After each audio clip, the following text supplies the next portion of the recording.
What if I told you that one woman changed the course of history, a woman who seduced emperors, commanded armies, and reshaped an empire? Today we're talking about Cleopatra, the Egyptian queen who refused to be defeated and whose story still captivates the world over 2,000 years later. Welcome to Learn English through Stories. In the next slide, you're going to see advanced vocabulary. Please pause the video and take a moment to read through these advanced phrases. Let's dive in.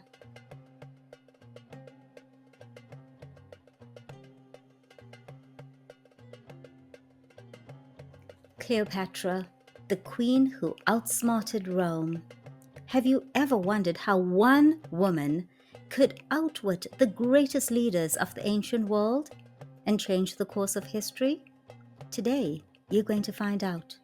And trust me, this is one of the most captivating stories you'll ever hear. Picture this: Egypt, the land of the pyramids, the Nile, and a long line of pharaohs. By the 1st century BCE, Egypt was no longer the unstoppable force it had been for millennia.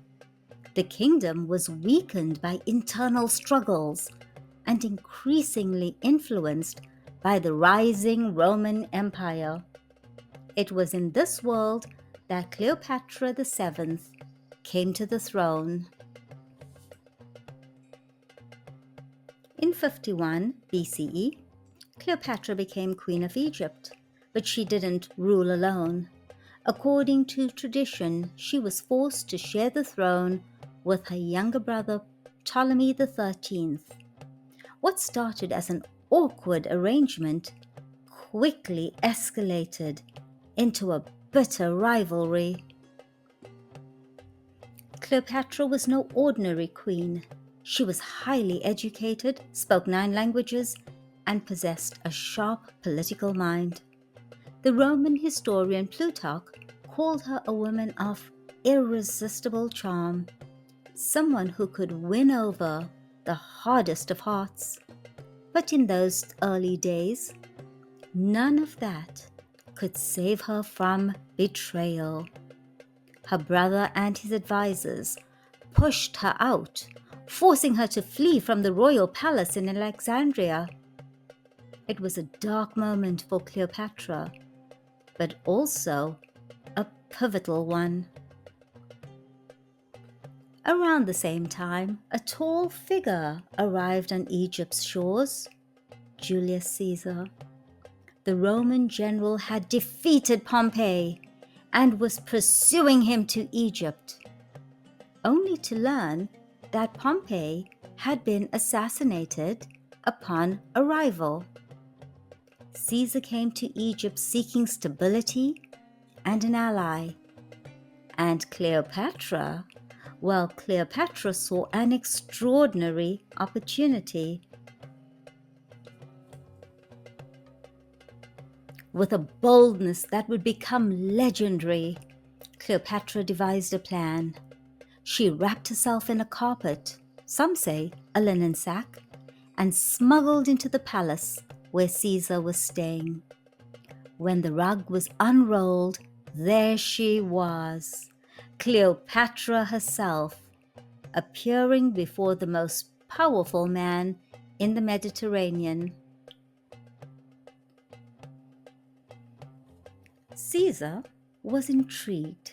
Here was a young queen, charismatic, intelligent, and fearless.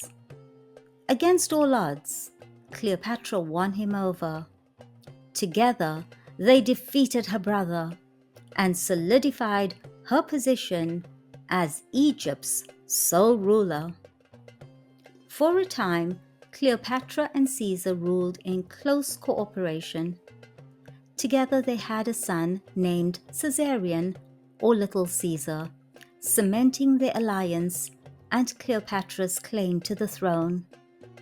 To Cleopatra, this was more than a personal victory. This was a chance to secure Egypt's independence and secure a future for her dynasty. But history has a way of reshaping itself. In 44 BCE, Julius Caesar was assassinated in Rome. The world was thrown into turmoil. The Roman Republic descended into civil war. And Cleopatra was forced to make new alliances to protect herself and her kingdom. This was when Mark Antony came into the picture. Antony was one of the most powerful men in Rome, a general and a politician. He was a loyal ally of Julius Caesar, and now one of the rulers of the Roman Empire. Cleopatra and Antony met in the city of Tarsus, and their meeting would become one of the most famous moments in ancient history.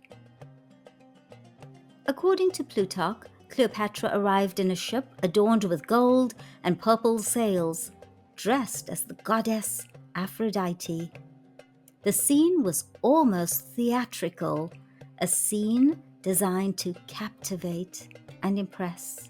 And it worked. Mark Antony was instantly attracted to the Egyptian queen, and their political alliance quickly turned into a passionate love affair. For a while, Cleopatra and Antony ruled together as a formidable pair. Egypt and the Roman territories under Antony's command became deeply entwined. They had 3 children together and spoke openly about creating a new, Eastern-centered empire. This worried many in Rome, especially the rising politician and general Octavian. Octavian was determined to break their alliance. To him, Cleopatra was a cunning, dangerous foreign queen, and Mark Antony, a traitor to Rome. The tensions between the two sides grew until war became inevitable. The decisive moment came at the Battle of Actium in 31 BCE, a naval clash off the coast of Greece. Outnumbered and outmaneuvered, Cleopatra and Antony were defeated. Their forces deserted, and their ambitions crumbled. In one final act of desperation, Mark Antony fell upon his sword after hearing a false report that Cleopatra had died. Mortally wounded, he was brought to her, and he died in her arms. With Antony gone, Cleopatra was left to face the looming threat of Octavian. The Roman general entered Alexandria with overwhelming force, and Cleopatra knew that being taken to Rome as a prisoner would be a fate worse than death. So she chose to end her life with dignity.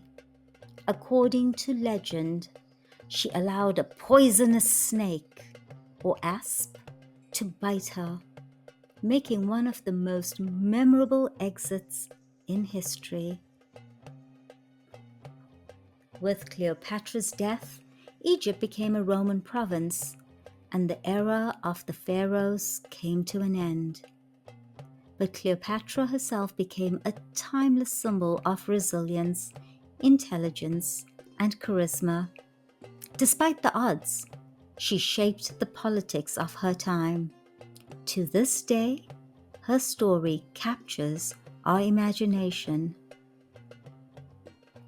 So what can we learn from Cleopatra? That boldness and intellect can carve a path even when the odds seem impossible. That alliances can make or break an empire. And that sometimes the best stories are told long after their characters have departed.